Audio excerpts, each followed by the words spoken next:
Notaro made history when she started her now infamous stand-up comedy special with the words, "Hello, I have cancer." Tig has a new podcast out, and of course the lesbian community is eating it up like a fresh fish taco. I want to spend today talking about her pandemic baby, her pandemic podcast, new out this summer. It's called Don't Ask Tig. No, I'm not. What you did the other day. You guys have this all wrong, what I'm saying. Listen, I don't need to be yelled at on my own podcast.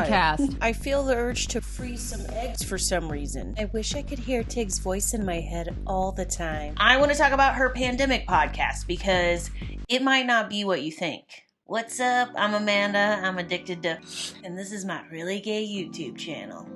From boring as hell to entertaining as a drunk couples fight in just 2 episodes. This is Don't Ask Tig. I'm Tig Notaro, and here you are asking. Text them on the way to the coffee shop and say, heads up, I froze my eggs because I'd like to have kids one day. See you at the Coffee Bean and Tea Leaf.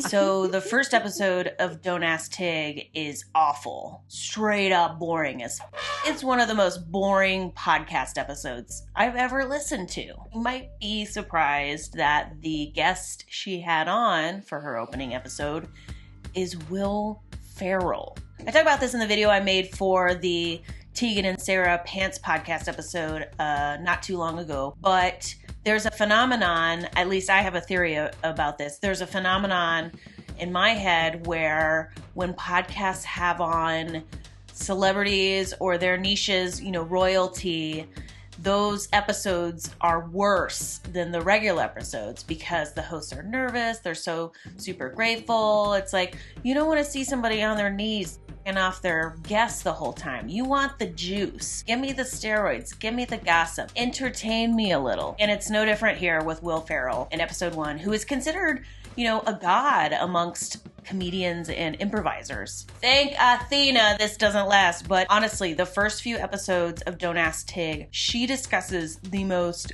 mundane things possible with her guests. With Will Ferrell, they spend the first 10 minutes talking about going to the dentist. If you listen, when the episode starts, I recognize as an improviser right away what's going on. What's happening is they're doing a scene, like immediately. There's no grounding of the scene. There's no groundwork put in. There's no genuine, hey buddy, how you doing? It's just punch you in the face right away. Here's this nonsense about how Will Ferrell is Tig's best friend. And they do it for way too long. Here's the truth. Improv doesn't work on podcasts. It rarely works in listening form. If it did, you would be listening to live improv on your earbuds, but you never do. It's not a thing. Improvising on podcasts is great. I love it. I'm not on improvising on podcasts. What I'm saying is you have to do it a certain way. It only works if it's grounded in something. Just improvising for the sake of improvising, that doesn't work. You can improvise in the midst of a discussion about something else, but you can't just open up a show with a bunch of nonsense. And of course, it fails miserably in this opening episode for Don't Ask Tig. Now, I will say almost all of the first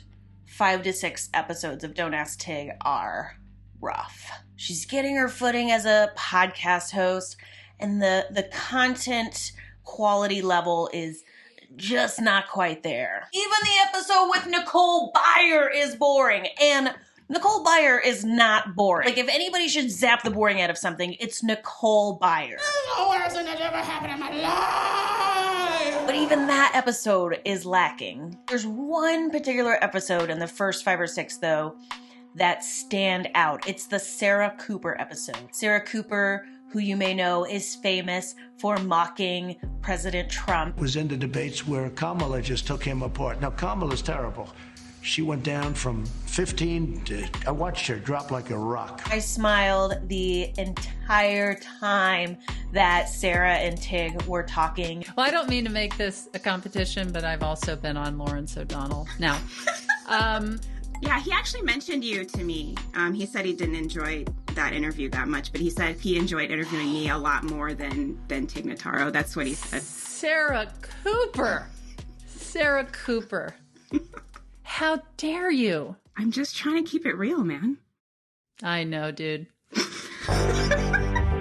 This episode episode is the gem that kept me, I held that like a joint, didn't I? This episode is the gem that kept me coming back for more, even though episode 3 and 4 and 5 weren't that good. It kept me coming back for more, even when I was kind of frustrated towards the beginning of this show. Because, and allow me to reiterate this, if you skipped episode 2, the Sarah Cooper episode, you would have no choice but to come to the conclusion that no matter who Tig Notaro has on her show, it's gonna be boring as Sarah Cooper made me realize that that wasn't the case, and as the episodes went on, it got better and better, until finally, the episode where Tig has her wife on, she hits the jackpot. She finally discovers the exact right balance between improvising and genuine content. Her wife is, of course, Stephanie Allen, which you may recognize from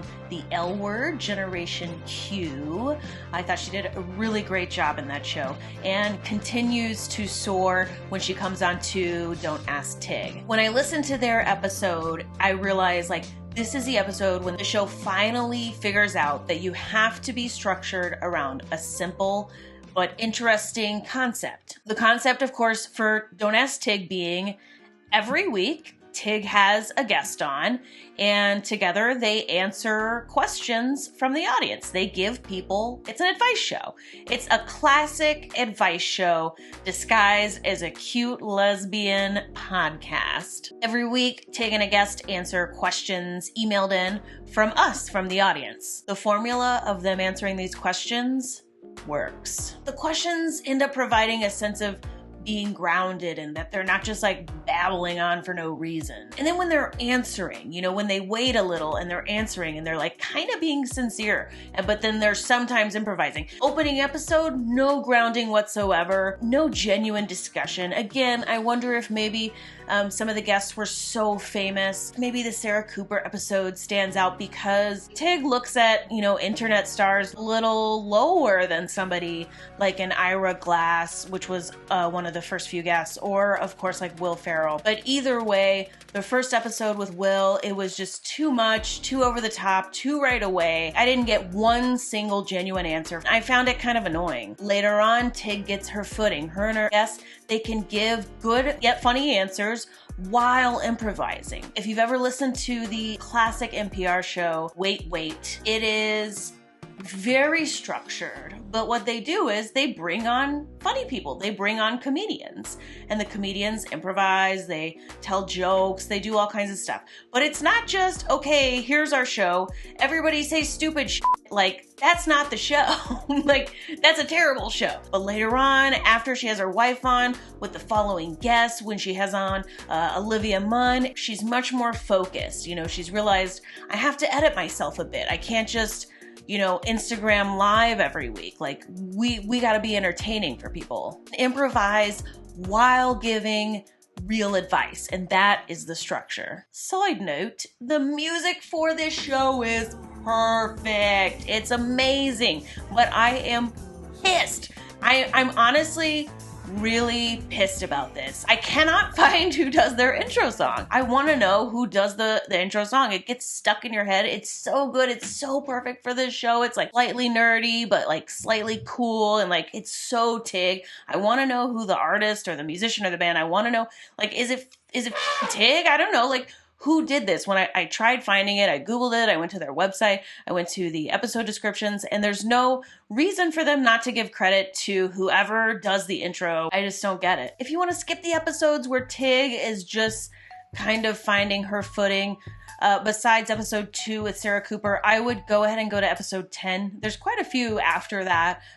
Tig's been doing them for a while, but episode 10, again with her wife, I would start there and then go forward. Basically, during episode 10, every single thing the two of them say is funny. The Pants podcast recently went on Don't Ask Tig. Oh my god, the best two lesbian podcasts are combining into one. Oh my god, it was really good. You need to listen to it. Text them on the way to the coffee shop and terrible. say, heads up, I froze my eggs. Of course, there will be Tig superfans out there who might hate me, go ahead and tell me in the comments, but I'm telling you, look, I have hosted 2 different podcasts. I covered podcasts for a Minneapolis magazine. I listen to them constantly, 1 to 2 hours a day, every day. And I can tell you for a fact, this show doesn't get good until you're about 10 episodes deep. And by the way, that's totally normal. It's, every project I've ever been a part of, anything creative, you are supposed to get better as you go. You gotta take a pass for the struggle in the beginning. Here's why. Take your favorite podcast, I don't care what it is, go back and listen to episode 1. Then listen to episode 3. I am telling you, you will be able to tell an audible difference from where they are now. In the beginning, they will be choppy. They won't sound as confident. The flow will be a little off. It won't be as entertaining. My overall score of Don't Ask Tig is a 9 out of 10. But if you would have asked me 7 weeks ago, I would have given it a 2. Bottom line, if you're a woman-loving woman, there's no way this podcast shouldn't be in your rotation. Just be aware that if you judge it by its first couple of months on air, you may find yourself unsubscribing. All right, that's it for me. I'm really excited to be doing 2 videos a week. If you would like to help me out by subscribing, I would be oh so grateful. Look for new videos out every Tuesday and Friday. All right, later, dudes.